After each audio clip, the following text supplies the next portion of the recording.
Vamos começar com a aula 9, critério de estabilidade de Nyquist. Agradecimento ao professor Victor Campos. Esta aula consiste só de um item, critério de estabilidade de Nyquist, que a gente vai desenvolver ao longo de toda desta aula. O critério de estabilidade de Nyquist determina a estabilidade de um sistema em malha fechada com base na resposta em frequência em malha aberta e nos polos em malha aberta. O critério de Nyquist é um resultado teórico que permite estudar a estabilidade de um sistema em malha fechada graficamente com base na inspeção do diagrama polar da resposta em frequência em malha aberta, sem a necessidade de determinar os polos do sistema em malha fechada. Considero o sistema em malha fechada, figura 1, com a realimentação. A função de transferência em malha fechada é determinada por essa função TdS, como GdS dividido por 1 mais GdS HdS. Para obter estabilidade, todas as raízes da equação característica 1 mais GdS HdS igual a zero, todas essas raízes devem ficar no semiplano esquerdo do plano S. Observe que, embora os polos e zeros da função de transferência em malha aberta, GdS e HdS possam ter no semiplano direito no plano S, o sistema é estável se todos os polos da função de transferência em malha fechada, isto é, as raízes da equação característica, estiverem no semiplano esquerdo do plano S. Para o caso em que a função de transferência do sistema for uma função racional, pode utilizar um argumento simples para comprovar a validade do critério de Nyquist. Suponha que f de s seja uma função racional da forma dada pela equação 1, composta por zeros e polos. Vamos a representar no plano complexo alguns polos e zeros arbitrariamente escolhidos da função f de s. Vamos também desenhar uma curva fechada Q de SI que envolva apenas o zero resumo 1. A curva não deve passar sobre nenhum polo ou zero de f de s. É uma das características. Então, temos esse plano S, então, onde estão localizados meus polos e meus zeros. Eu tenho o plano f de s, certo? Que a gente vamos fazer um mapeamento através dessa função f de s. Seja o i um ponto qualquer do caminho fechado Q de SI, que envolve o zero z sub i, representado pelo número complexo S. Quando o i se desloca sobre Q de Q sub SI no sentido horário, descrevendo uma volta completa, o segmento S menos C sub 1 percorre um ângulo total de 360 graus. Todos os outros segmentos descrevem um ângulo líquido de 0 graus. Vejamos o que ocorre com a imagem da função f de s quando se realiza o percurso acima. A imagem de f de s é o mapeamento de Q de SI por f de s no plano complexo quando S, ou seja, o ponto OI, percorre Q S de I no sentido horário. A imagem de f de s, que f de SI dá uma volta completa em torno da origem, também no sentido horário. Então, a gente vê que este elemento, que é um zero, certo? Esse segmento, a face desse segmento, vai dar um percurso total de 360 graus, certo? No sentido horário. Okay? Isto é 0, 0, 0, 0, tudo é zero. Como a fase é conveniada positiva no sentido anti-horário, a variação total de f de s é de menos 360 graus. Ou seja, este segmento, S menos C sub 1, este ponto, certo? Vai dar, percorrer este percurso Q sub SI, nesse sentido horário, ou seja, ele está se movendo menos 360 graus, nesse sentido horário. esse mapeamento de cada um destes pontos deste contorno mapeado através de FDS vai me dar uma imagem aqui. O restante de pontos, o percurso que eles fazem simplesmente é, quando voltam a este ponto, é zero.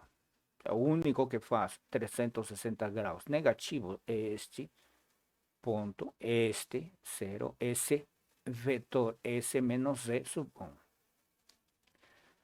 Então, através desse mapeamento, a gente vê e vai ver, vamos a simular isso, que também nesse plano FDS, a origem, certo? Em torno da origem existe um contorno, no mesmo sentido horário, certo? Um percurso negativo de menos 360 graus, só quando se envolve um zero.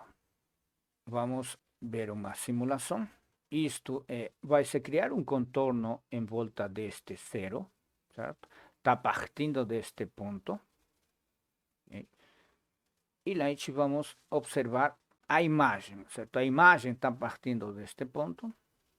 Vamos ver. Certo? Lá a gente vê o percurso. A gente vê que isto está percorrendo no sentido horário. Certo? Esse contorno em volta deste zero. E a figura, vemos que a imagem dessa função, esta é uma função que tem um zero e três polos. Okay? Então, a imagem dessa função de transferência faz este percurso no mesmo sentido horário, quando envolvemos um zero. Novamente, a gente vê esse comportamento. Agora, seja o 2i um ponto qualquer desse contorno que é esse 2i, que envolve o ponto P sub 1, que é um polo, representado pelo número complexo x. Quando o 2i se desloca sobre que esse 2i no sentido horário, descreve uma volta completa, o segmento S menos P sub 1 percorre um total de 360 graus. Neste caso, no sentido horário, seria menos 360 graus. Todos os outros segmentos descrevem um ângulo líquido de 0 graus.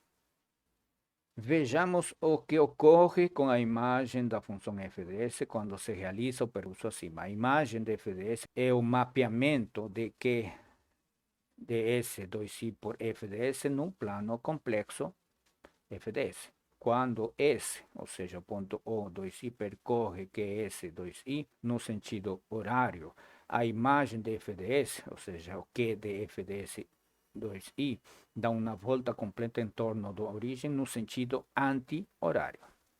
Ou seja, este 0, 0, 0, e aqui a gente vê que se este faz um percurso de menos 360 graus, com este menos vai ser de 3 mais 360 graus, isto é 0, 0. Como a fase conveniada positiva no sentido anti-horário, a variação total da fase de FDS é 360 graus.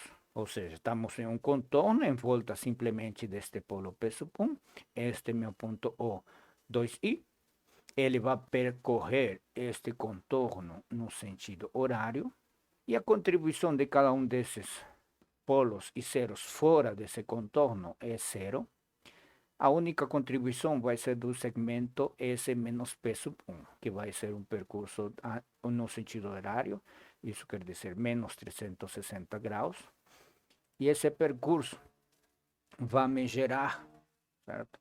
Uma curva no plano FDS que vai percorrer em volta da origem no sentido anti-horário. Então agora vamos criar um contorno em volta deste polo no sentido horário. Viram? Porque a gente vê que estamos envolvendo um ponto, o polo. Certo? E a gente vê, neste caso, quando isto percorre no sentido horário, a imagem percorre no sentido anti-horário. Esta é a origem do ponto FDS. Então a gente tem esse percurso. Novamente, neste caso está no sentido horário e este percurso no sentido anti-horário. Agora, se criamos, neste caso, seja o 3i num ponto qualquer do caminho fechado, que é esse 3i, que envolve os zeros C1, C2 e C3 e o polo P1, representado pelo número complexo. S, quando um polo o 3i percorre a curva fechada, que é esse 3i no sentido horário, cada segmento formado pelos zeros e pelo polo P1 descreve um ângulo líquido de 360, cada um deles. Assim, a mudança total de fase experimentada por FDS de menos 360 graus mais 360, que é igual a menos 720, o que significa que o número total de rotações em torno da origem descrita pela imagem de FDS no sentido horário é 2. Pois, a gente vê, contribuição do zero é menos 360, esse percurso no ponto sobre o contorno, okay? Então, se temos I do polo, seria também menos 360, mas como este é um menos, então vai virar mais. Pode-se estender esta conclusão para o caso geral de um contorno fechado que não passa por nenhum polo ou zero de FDS e que contém no seu interior C zeros e P polos de FDS. Neste caso, esta representação, temos aqui só um polo e 3 zeros. Então, a gente vamos... se este contorno está no sentido horário, certo? Cada um destes vai contribuir com um ângulo de menos 360 graus, certo? Menos 360, menos 360, menos 360, este também com menos 360, mas como é um polo, vai existir um sinal menos na frente dele, ou seja, mais 360. Então, somando isso, a origem deste ponto vai ser envolvido duas vezes no sentido horário, alguma coisa desse tipo. Agora, neste caso é um pouquinho diferente, porque aqui temos um zero e 3 polos. Okay, vamos ver a simulação. Eu estou envolvendo 3 polos e um zero. Então, aqui vai ser duas voltas no sentido anti-horário, vai ser envolvido o zero desse plano. Se você lá vê, tá a figura, a curva, a evolução dessa curva.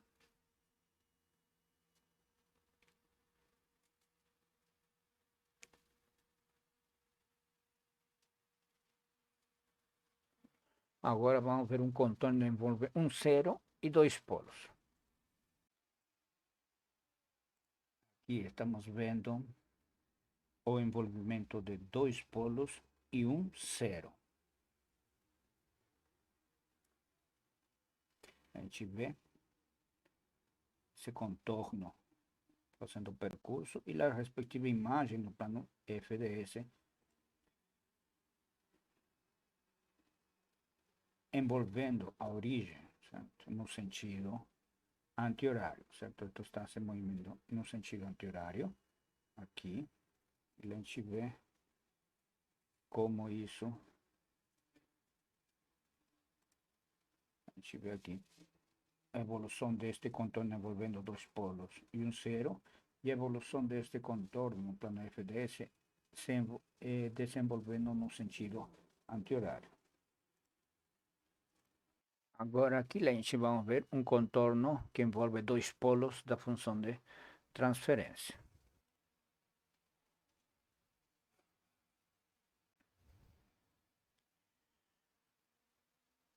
Aqui, então, a gente vê, vamos envolver só estes 2 polos. E como vocês podem observar, são polos e zero no semiplano direito. Tanto faz se os polos estão no semiplano direito ou no semiplano esquerdo, e você envolver esse polo zero no percurso.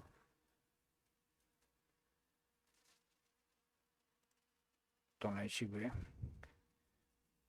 aqui o envolvimento, começamos aqui, um envolvimento anti-horário, certo? E aqui vai fazer 2, vai fechar o gráfico, 2. A ver, mais uma vez.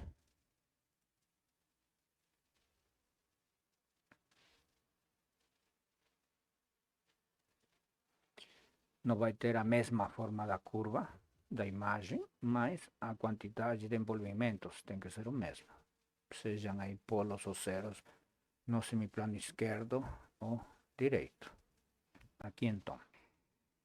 Neste caso, quando o ponto S percorre o contorno Q no sentido horário, o número total de envolvimentos da origem no sentido horário apresentado pela imagem de FDS é igual a Z menos P.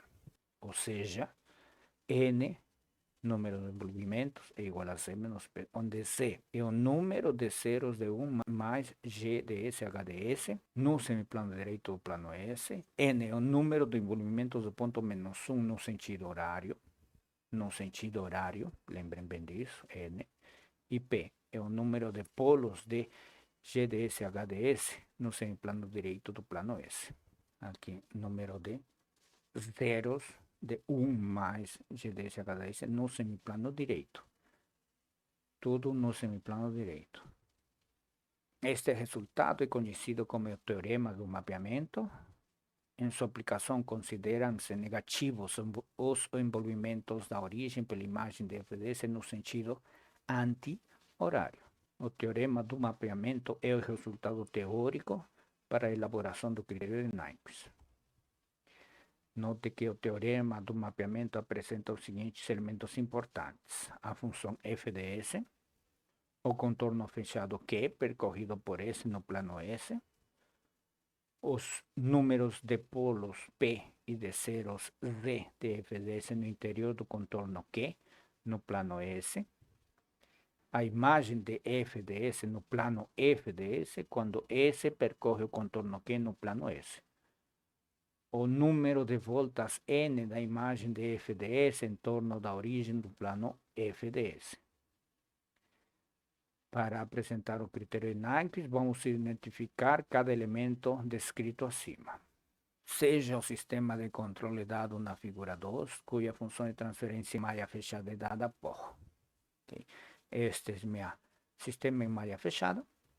Minha função de transferência em malha fechada é dada por GDS sobre 1 mais GDS HDS.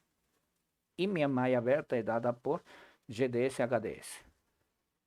A estabilidade do sistema em malha aberta requer que todas as raízes da equação característica pertençam ao semiplano esquerdo. Ou seja, f de S vai ser essa minha equação característica, 1 mais g de S HDS igual a 0. Esta será então a função f de S. O contorno fechado que percorrido por S no plano S. Este é o contorno que a gente vamos escolher. Vai ser, sabe-se que um sistema estável se e apenas se nenhum de seus polos se localizar no semiplano direito. Assim, uma escolha possível para o contorno Q consiste em considerar uma curva fechada no plano S que contenha em seu interior todo o semiplano direito. O contorno Q, então, será formado por o eixo J-ω em conjunto com uma semicircunferência de raio tendendo a infinito no semiplano direito. Esta curva recebe o nome de contorno de Nyquist. O sentido adotado para o percurso do caminho é o horário. Então, a gente vê esse contorno está formado por todo o eixo imaginário, tanto positivo, negativo e positivo, uma semicircunferência de raio infinito, que vai incluir todo o semiplano direito.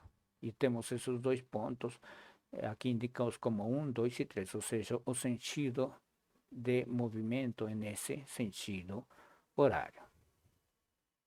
Os números de polos P e de zeros Z de F de S no interior do contorno Q no plano S, se escrevermos G de S HDS em forma de razão de dois polinômios, temos que G de S HDS igual a N de S sobre D de S, numerador denominador. A função F de S pode ser reescrita como f de s igual a d de s más n de s sobre d de s.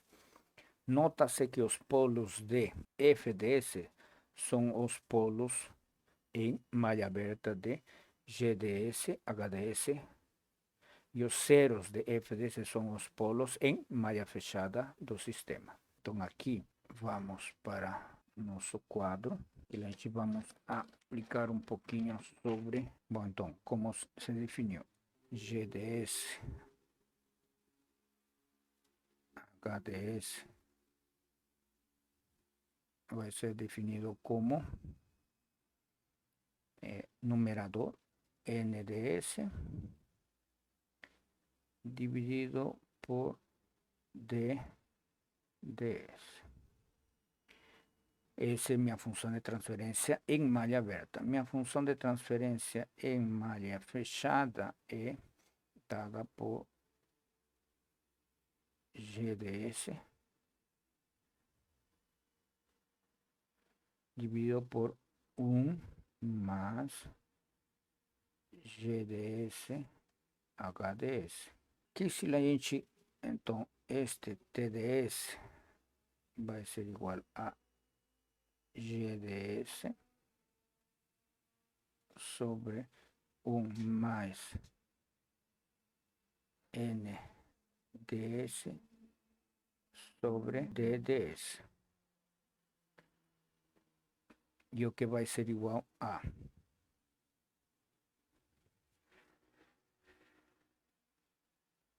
DDS, GDS sobre DDS mais NDS. Agora, FDS, F minúscula, FDS é igual a 1 mais GDS, HDS. Então, FDS igual a 1 mais NDS dividido por DDS, o que vai ser igual a DDS mais NDS, tudo isto dividido por DDS.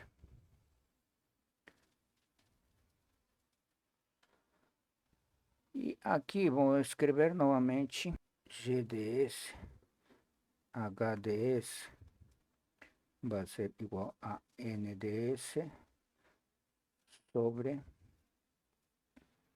DDS. Então, temos que os polos, estes polos, são os polos, estes FDS, também são os polos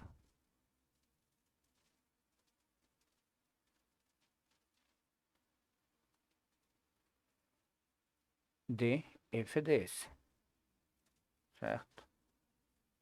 Então, a gente tem isso, os polos de FDS são os polos de GHDS, certo? Que são de malha aberta. E os zeros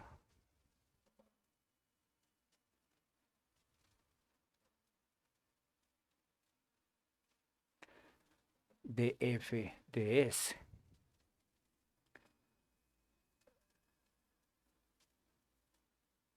são os polos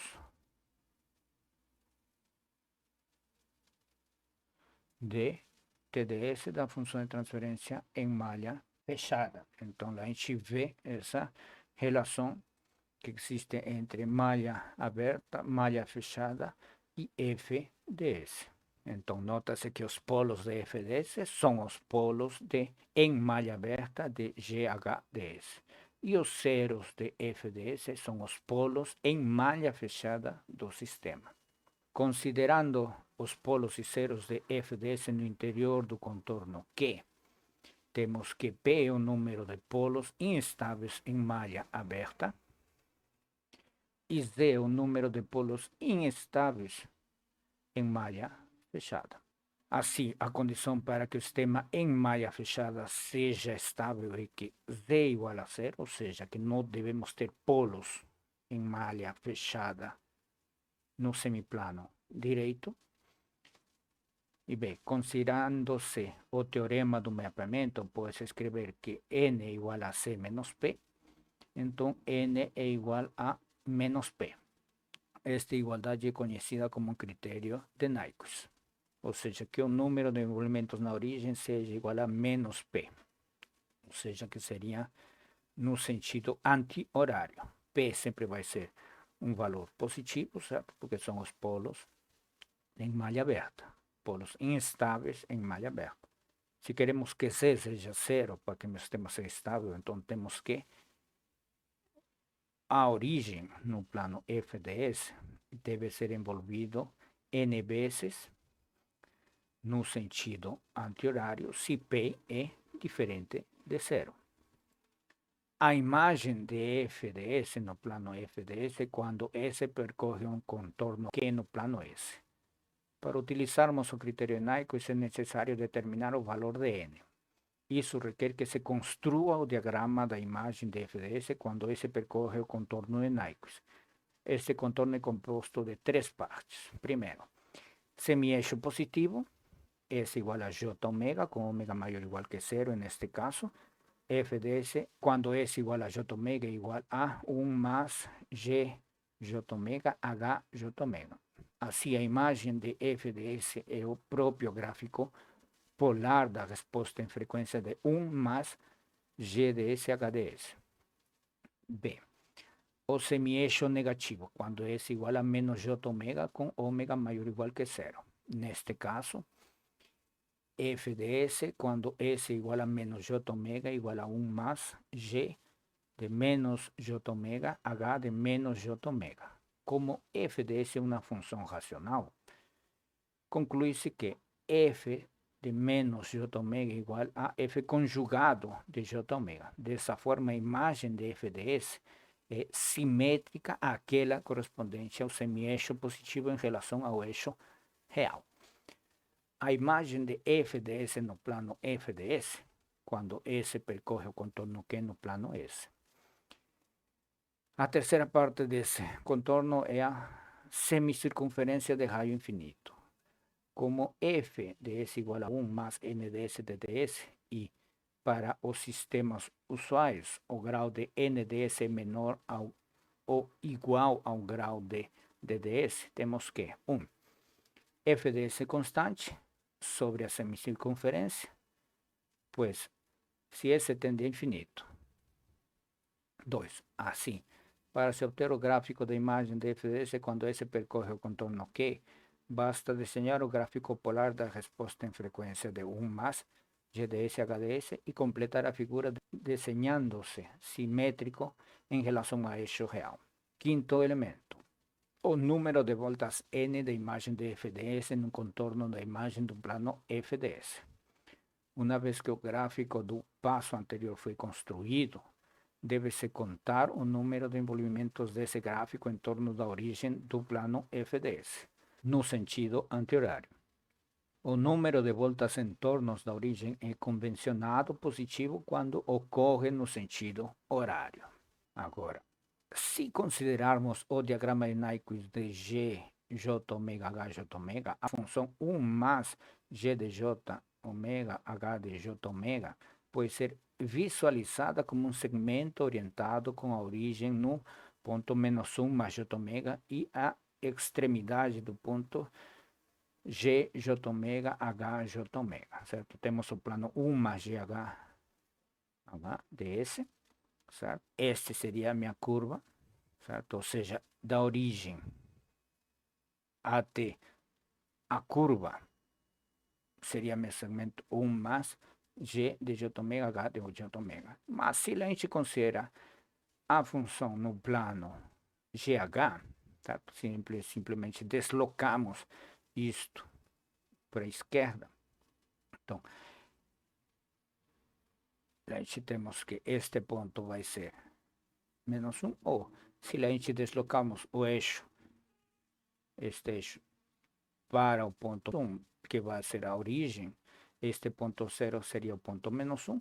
Então, este gráfico continua o mesmo. Essa reta do ponto menos 1 até qualquer ponto desta curva é 1 mais g j omega h j omega.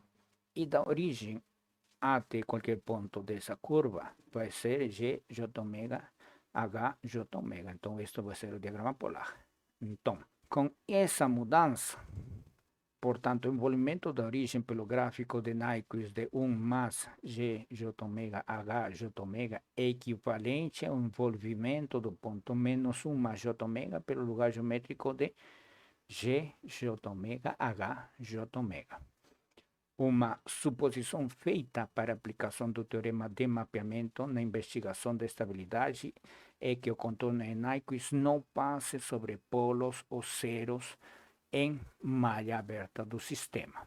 Assim, até este ponto está excluído da nossa discussão o caso em que o sistema em malha aberta tem polos ou zeros sobre o eixo imaginário, ou seja, na origem.